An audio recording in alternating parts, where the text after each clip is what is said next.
ওমর ইবনে খাত্তাব রাদিয়াল্লাহু তাআলা আনহু, আল্লাহর নবী বসে আছেন, এর মধ্যে তাওরাতের একটা খণ্ড নিয়ে আসলেন। বললেন, ইয়া রাসূলুল্লাহ, তাওরাতের মধ্যে অনেক ভালো ভালো কথা পাই, কিছু কি লিখে রাখবে, একটু পড়ে শোনাই। পড়ে শোনাচ্ছেন।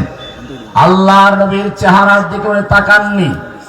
আল্লাহর নবীর চেহারার আগে খুবই লাল হয়ে গেল। আবু বকর বিষয়টা উপলব্ধি করলেন। তিনি বললেন, সাকিলাতকা সাওয়াকিল ইয়া ওমর, ওমর তুই যদি মরে যেতিস, ওমর তুই যদি মরে যেতিস। ওমর তাকালেন, আল্লাহর নবীর চেহারার দিকে তাকিয়ে বুঝলেন আল্লাহর নবী রাগ করেছেন। সঙ্গে সঙ্গে নিজের ঈমানকে নবায়ন করলেন। তিরমিজির হাদিস খুলে দেখুন। ওমর আওয়াজ করে বললেন, রাদিতু বিল্লাহি রাব্বান ওয়া বিল ইসলামি দীনান ওয়া বি মুহাম্মাদিন সাল্লাল্লাহু আলাইহি ওয়াসাল্লাম নবিয়্যান ওয়া রাসূলা। এরপরে আল্লাহর নবী কি বলেছেন ভালো করে শুনুন, ভালো করে বুঝার চেষ্টা করুন। আপনি কে আগে নিজের পরিচয় জানুন।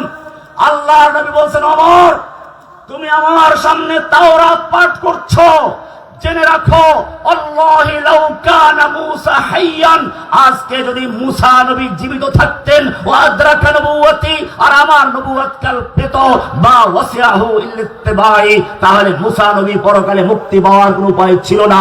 আমার অনুসরণ করে, আমার দ্বীন, আমার তরিকা অনুসরণ করা ছাড়া মূসা নবীর মুক্তির কোনো উপায় ছিল না। এটা হাদিস তিরমিজিতে আছে। বলবেন হাদিস